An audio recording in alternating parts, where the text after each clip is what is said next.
everyone. It's so good to be with every single one of you for Stadia's first ever innovation meetup. I love the fact that we're innovating right now with this platform, that there are people gathered literally all around the world right now to learn together, to hear from God together, to build relationships together.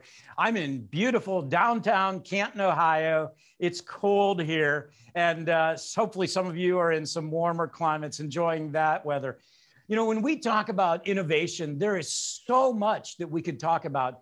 And over the next several hours, you're going to be kind of inundated with new ideas, new opportunities for innovation. But I've been praying tons about what I want to share with you in this opening time that I have with you. And I don't know about you as a speaker. Some of you are preachers, some of you are speakers, some of you sharing with youth groups and different venues. But if you pray through it, you know, there are times when you can innovate your talk and, you know, we're speaking God's word and his truth.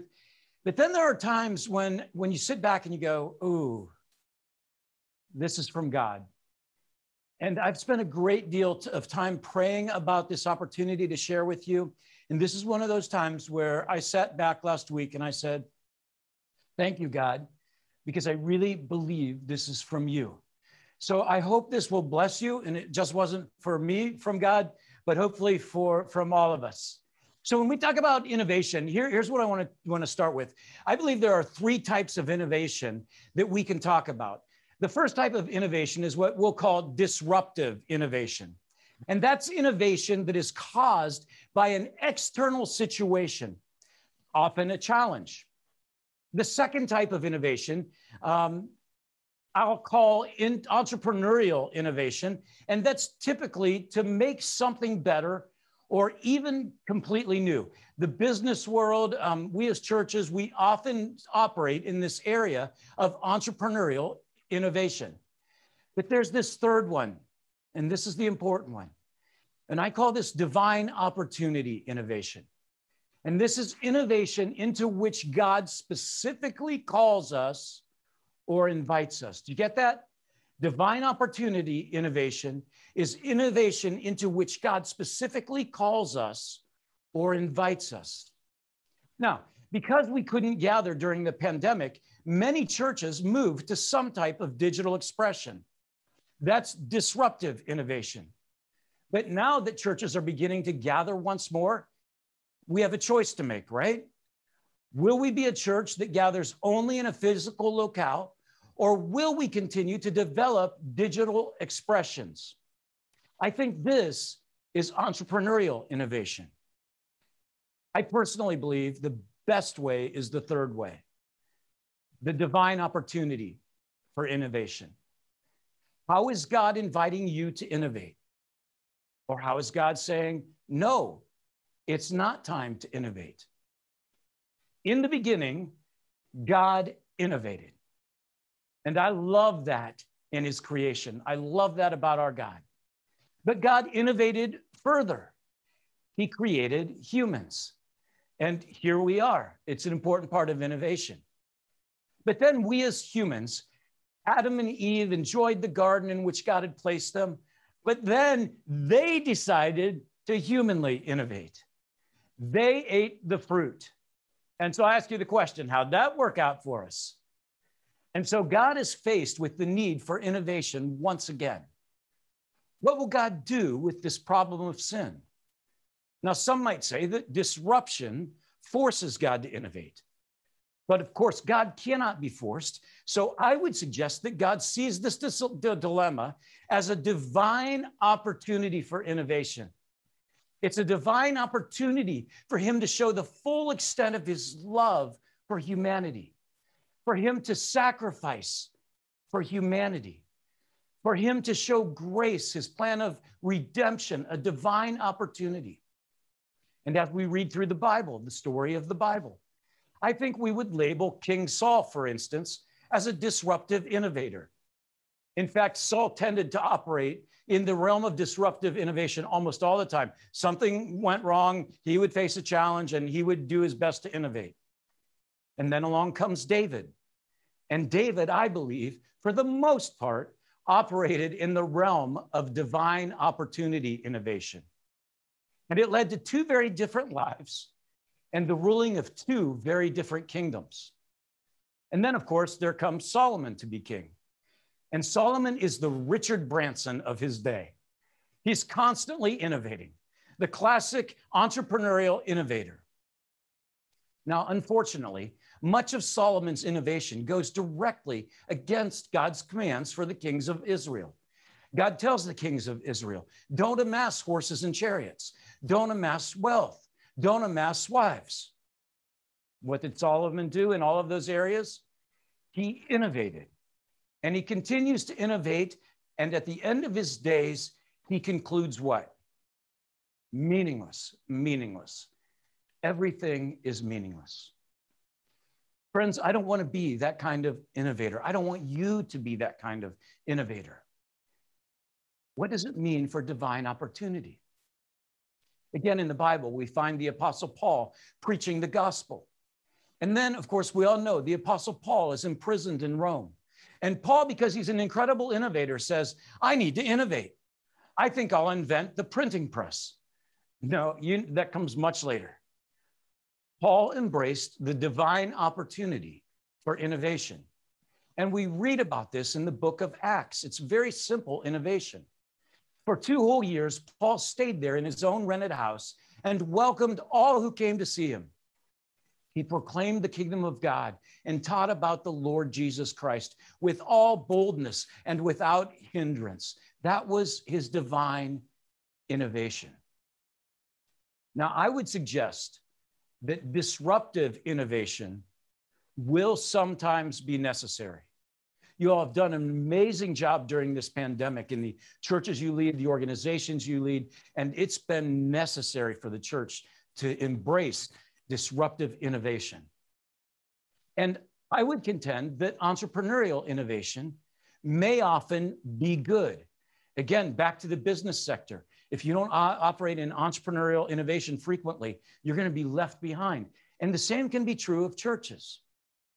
But if we're able to discern God's divine opportunity for innovation for each of us and for his church, then we will always be in the center of his will. And I think that's what we all want. It's a matter of how we discern God's divine opportunities. Think about some historical opportunities. The early church, scattered as a result of persecution. Now, I ask, was that disruptive innovation? Some would contend that it was. Was it entrepreneurial innovation? I'm sure there were some people in the church that said, yes, we have to scatter. We're being persecuted. This is an entrepreneurial innovation. Or was it divine opportunity? And I think most of the early church looked at that scattering as divine opportunity. We can share the gospel now wherever we go, the good news of our Savior. It all depends on your discernment. Let's move forward in history. The printing press was invented. And some people certainly thought this is disruptive innovation. And there were people that were very against it. But there were others that said, no, this is a great opportunity. Just imagine how we can communicate. And still others that looked at it as divine opportunity. And as you know, it changed the church forever. Let's spring forward in time even further to present day.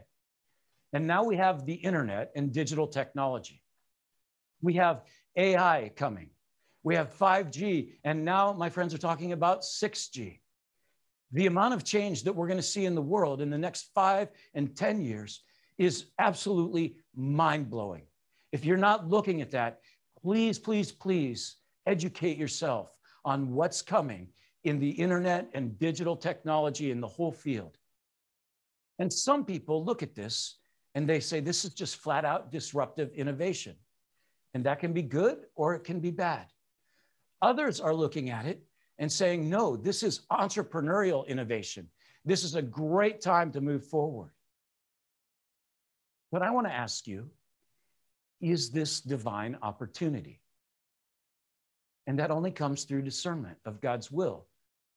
It depends on your discernment. I can't overstate that.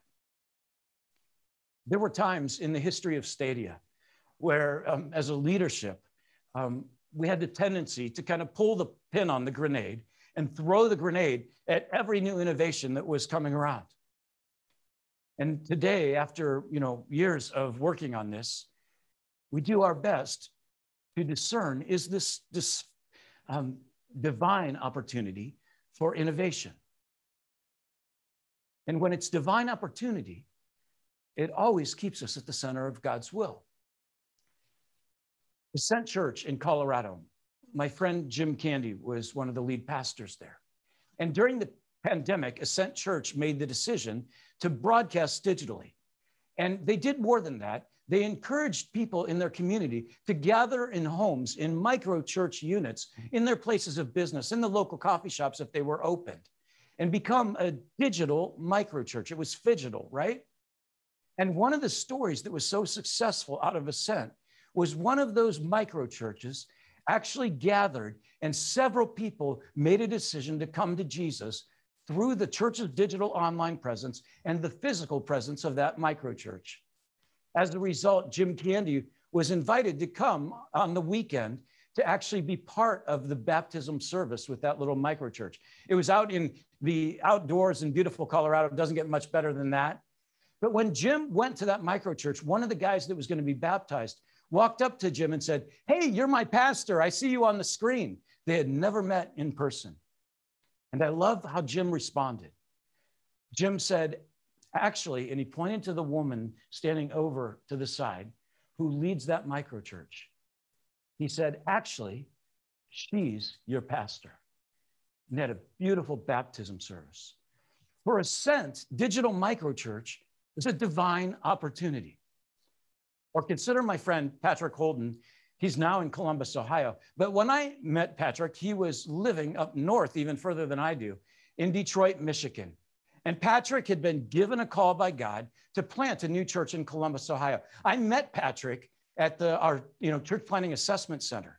And as I developed a relationship with he and his wife, I just wanted to invest more and more in this young leader. Well, what I learned was Patrick was unable to do any kind of physical launch during the pandemic, of course.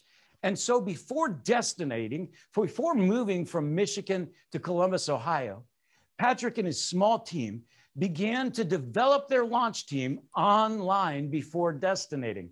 Now, I love this because they had more than 50 people. They were Facebook cold calling. I had to learn what that was. That's innovation. They were targeting the specific area of Columbus, Ohio that they were going to be moving into. And before they ever arrived in Columbus, Ohio, they had the majority of their launch team already built through technology. For Patrick and Nouveau Church that he leads, that was divine opportunity. And I love this one. Mark Lutz is a digital church leader who is also an online gamer. He engages people on the Twitch gaming platform, and then he invites those who are interested into a discipling relationship on the Discord platform. Now, I love that because Mark is going to engage people to become followers of Jesus that never, ever would step foot inside of a church building. And some people look at that and they think that's just not good. And others look and they say, no, that's divine opportunity. For Mark and his community of gamers who are now being discipled in Jesus, it's divine opportunity. Or how about this?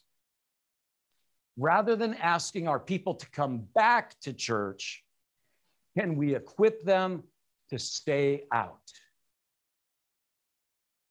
Is that divine opportunity?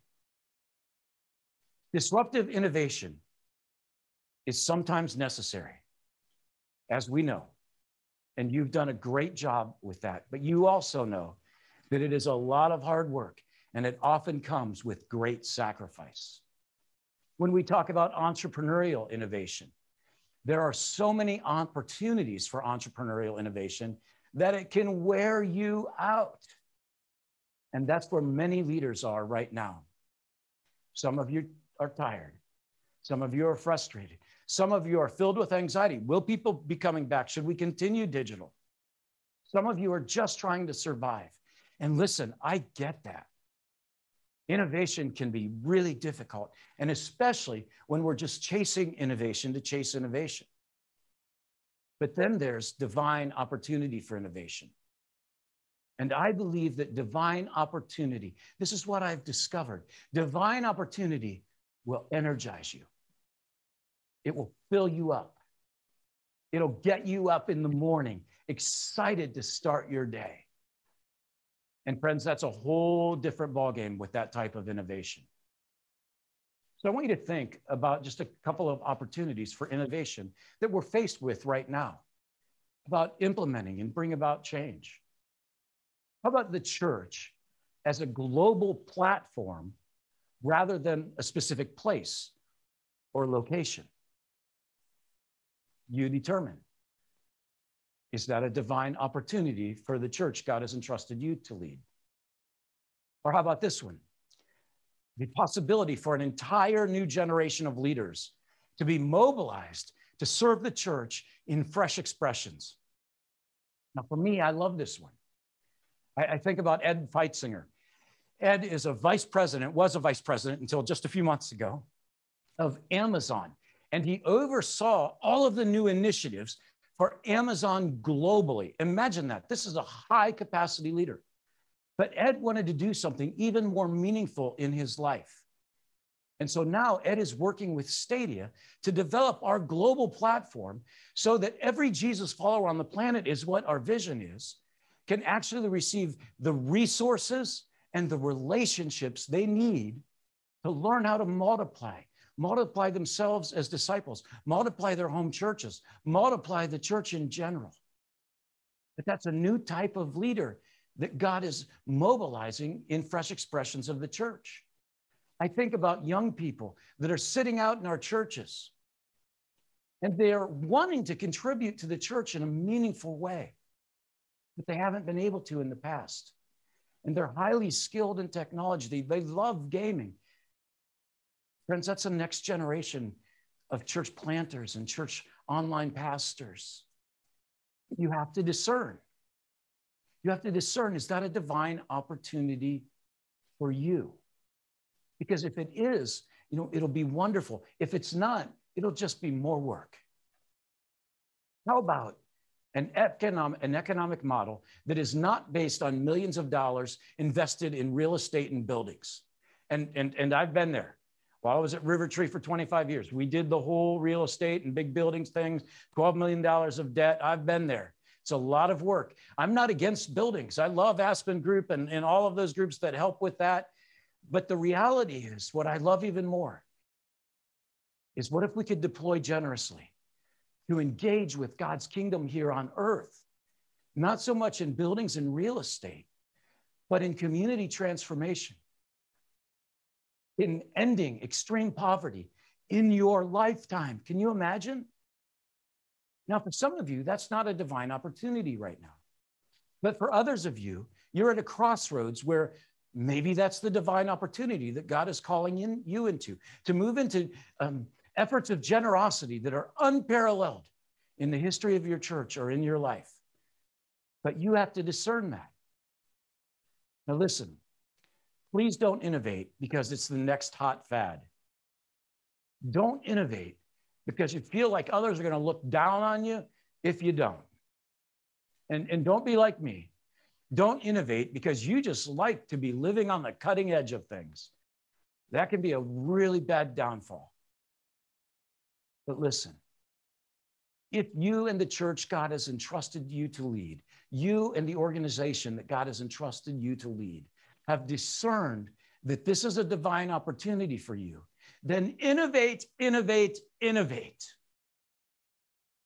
Friends, one of the greatest examples of human innovation in the Bible, and I reiterate, human innovation in the Bible, is the Tower of Babel. You can imagine that group of people getting together and said, we're going to build a tower to the sky. We're going to show how great we are.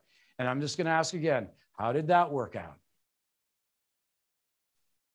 One of the greatest examples of divine opportunity in the Bible, divine opportunity, is found in Galatians chapter 4, verse 4. But when, in God's plan, the proper time had fully come, when the appointed time had arrived, when the time was right, when the time arrived that was set by who? Set by God the Father. When the divine opportunity came, God sent his son. And we all know how that turned out. You know, friends, we've got to discern. Is it disruptive innovation, sometimes necessary? Is it entrepreneurial innovation, often good? Or is this a divine opportunity for innovation, which is always right? And then we embrace it as we discern God's will. All right, I'm going to send it back over to Justin, and we're going to enter into some time for Q&A. Well, I'm doing my best still to process. That was a lot, and it was really good. And I'm really thankful for that, and even kind of laying that out and kind of helping us think through and put some handles on some stuff. Oftentimes, you know, in leadership, without a handle, it's tough to move. You don't know where to move. There's going to be some Q&A that I'll throw out to you. And if you're watching still, you can throw in some Q&A to you. But Greg, let me start it off with this. One of the things that I've really love about you is the fact of your transparency or your honesty.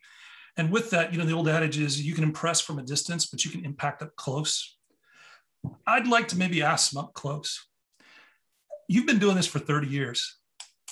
Can you tell us about a time when you missed it and where you innovated for innovation's sake versus maybe a time of where you really felt that divine opportunity? And as a young leader, like, we're all in those spaces and places of where we're trying to figure it out. But is there a time when you've maybe missed that along the way? Yeah, Justin, and you didn't give me this one in advance at all. No, I didn't. I thought I'd hold that one back from you.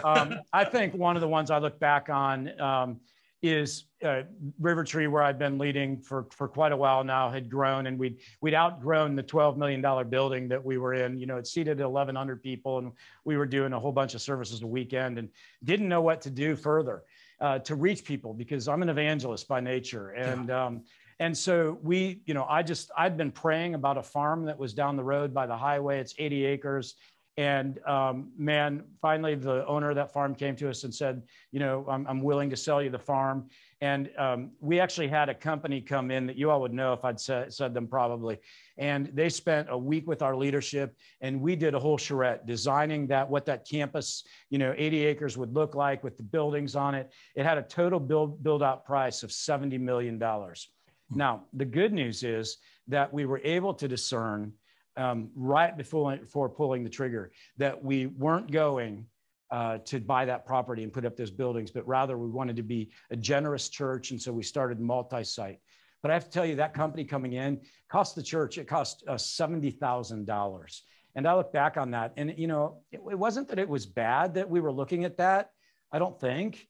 It's just that it was more about innovation in our own power than really seeking God's heart about what he wanted for us next. So sometimes it's painful, and, you know, you have to go back to the church and say, hey, we missed it. And in this case, people applauded, stood up in every service and gave us a standing ovation because, you know, we didn't buy the farm, which literally probably would have happened if we'd moved forward with that. But it was expensive financially. Yeah. You know, Greg, I would imagine in those situations, and I've seen you navigate a lot of opinions in your leadership. And when I think of a room like this, there's a lot of bold, risk-taking leaders, and you are definitely wired for that. And along the way, you're going to have to lead people who believe in your vision and want to be a part of it, but they aren't hearing the divine calling that you're always hearing, or a church leader is always hearing. So what's your guidance for people on leading when those divine innovative moments happen to lead your church? Yeah, I think this is about the implementation of change, right? And so I think we have to, you know, if you're going up the mountain for innovation, my ultimate goal as the leader is to get as many people up that mountain to the summit as I possibly can. But I also have to know going into it that some people don't like to climb mountains and they would rather stay at a lower altitude. And so I have to be okay with that, right?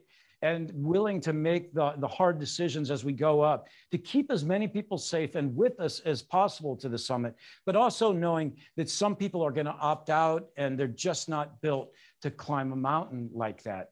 And so you also have to look at the pace of implementing change.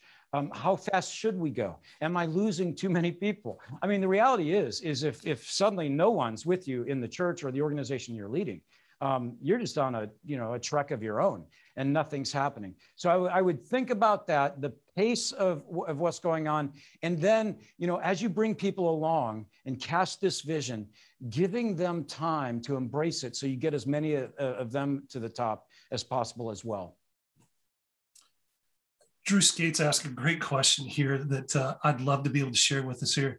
Drew asked this question. He said, I've heard it said that innovation happens best in the margins. How do you balance inspecting what you are currently doing versus taking on new initiatives? Yeah. So, the tyranny of the urgent, we get that. So, this year, by God's grace and because of your partnership, all of you, Stadia, it looks like we're going to help plant more than 500 new churches. Now, that's amazing, but we all know that's not nearly enough. We need to be planting thousands of churches together. So how do we, exist in that tyranny of the urgent, getting 500 plus churches planted, while at the same time envisioning and dreaming about the divine opportunity or discerning if it's a divine opportunity to celebrate and plant thousands of churches per year? And what I would say is most important for you as a leader is for you to schedule in your daily personal time margin. There's just no way around that. And so for me, what that looks like is on most days, I don't start meetings until 9 a.m. Now, there are meetings that take place for me at 8 a.m. This past Monday, I performed a wedding, for goodness sake, at 7 a.m. So it doesn't always happen, but usually 9 a.m. And that allows me to get up and I sit in this chair in our bedroom and I literally just say, God, here I am. Would you speak into my life? I spent some time journaling. And it's hard. There's lots and lots of days where I'm like going, I think I'm the only one sitting in this room. But there are other days when I believe I'm in the presence of God and God speaks into my life. But it's that margin that we create. And a lot of time that margin is just having fun with your staff. It's having your staff at things like this, where you walk out. I was thinking about, you're talking about, Janie, you asked the question about what do you do when some people don't want to go with you and so forth. And I was thinking about, when Stadia got involved in digital, we had an advisory team that was speaking into us saying, you guys should check out digital, and is digital church planting even a possibility? And so we put together a digital blue sky. And I believe that this was before the pandemic, friends, just 5 months before the pandemic hit. And do you know that I had opposition to even doing that blue sky? Some people said, you shouldn't be doing this. It's the wrong time to do it. But that was one time where I knew this was a divine opportunity. And as a result, when the pandemic hit, we were ready to go with all of you, as ready as we could be and further along, because it was a divine opportunity. But some of that just comes from the margin of trying to listen to people, see where God's moving, and to spend time in prayer and journaling, and then to make the hard decisions, even when there's opposition. Hey, one last question here, Greg. James Wadley asked, how can membership help church staff to have vision and look for innovations versus basically trying to do it on their own? Yeah, okay, so I think that's a great question. So first of all, I think innovation means we're pushing everything up and out. A lot of times in our churches and organizations, you kind of have the elders or deacons or trustees or whatever, and then you have the senior pastor, and then you push down to the staff, and then you have the church. And the old adage, as we all know, was we as staff leaders can do it, and you can help us. And I believe we've got to flip the organization over. I think this is modeled by Jesus, of course, where we are on the absolute bottom. And the idea is you can do it and we can help. And so it's creating the space for innovation to happen out here on the margins with all kinds of church leaders. And so when they come to you with some crazy ideas, some you have to go, that is the dumbest idea I've ever heard of, or that's from the devil, or whatever you need to say. But there are lots of those creative ideas that you'll discern as people go out. And I'm just saying, engage them, listen to them, hold it loosely. It's not our church, it's God's. Stadia is not Greg Nettle's. Stadia is God's. Man, that's freeing. And that allows all kinds of innovation to take place.